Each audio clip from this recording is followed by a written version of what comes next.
Alors, je commence le cours. Alors, on est arrivé au point de la persistance des données via un serveur. Alors, nous avons énoncé précédemment qu'il existe essentiellement 4 façons différentes pour stocker les données dans une application Android. Nous avons vu comment stocker des données en tant que préférences partagées. Ça se fait pour stocker les préférences d'une application. La deuxième méthode, c'est en utilisant un système de fichiers. Nous avons vu différents types de fichiers, le texte, fichier XML et fichier JSON. Et dernièrement, nous avons vu comment stocker des données d'une manière locale, ça veut dire en utilisant une base de données locale SQLite. Alors maintenant, on est arrivé à un nouveau stade pour stocker les données en utilisant la connexion réseau. Donc, on va utiliser une base de données distante. Alors, pourquoi une base de données distante? Parce que, comme vous le savez, pour les applications, il n'y a pas seulement les applications dans lesquelles les données sont stockées d'une manière locale. Alors, pour centraliser les données, pour que les données soient partagées et échangées avec plusieurs clients, donc il nous faut une base de données centralisée. Donc, dans le développement des applications mobiles, nous aurons recours à une base de données distante lorsque le scénario nécessite que les données soient stockées de manière centralisée.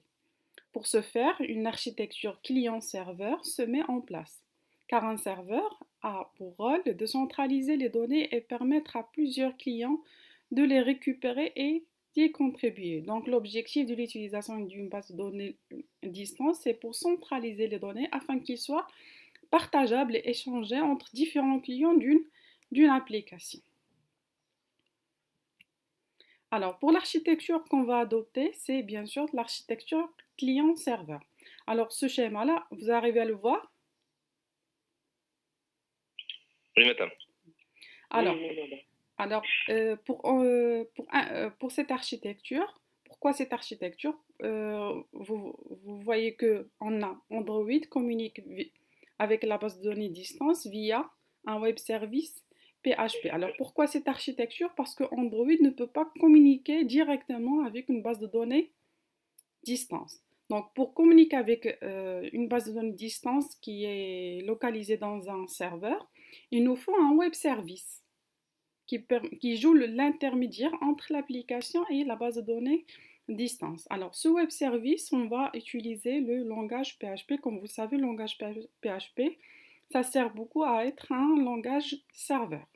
Alors, l'architecture qu'on va adopter est la suivante.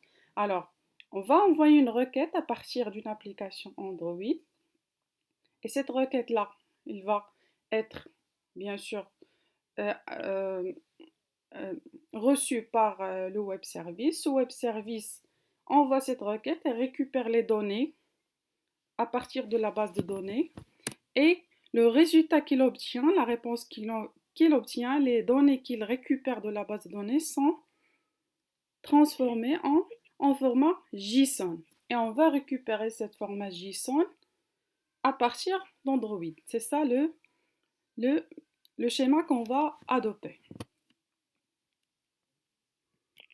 Donc, pour instaurer cette architecture, il faut passer par les étapes suivantes. Donc, la première partie, c'est la partie serveur. Déjà, pour travailler avec un serveur, une base de données locale, bien sûr, il nous faut un serveur. Donc, il faut l'installer et le démarrer. La deuxième étape, c'est, voilà, le serveur est là. Donc, qu'est-ce qu'il nous reste? Il nous reste à créer une base de données et des tables dans la base de données MySQL. La troisième étape, bien sûr, il faut avoir un web service avec un script PHP qui peut se connecter à la base de données MySQL. Donc maintenant, c'est la partie serveur.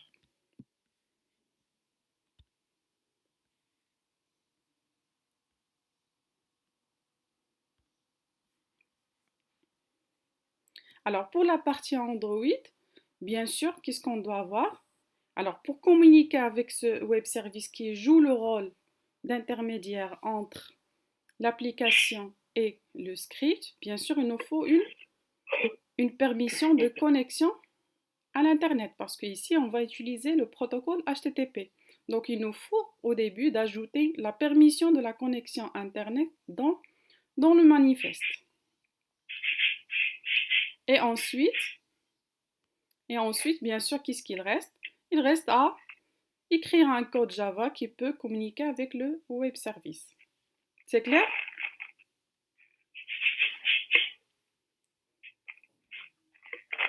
Alors, s'il vous plaît, désactivez le microphone. Oui. Oui, madame, oui. C'est clair.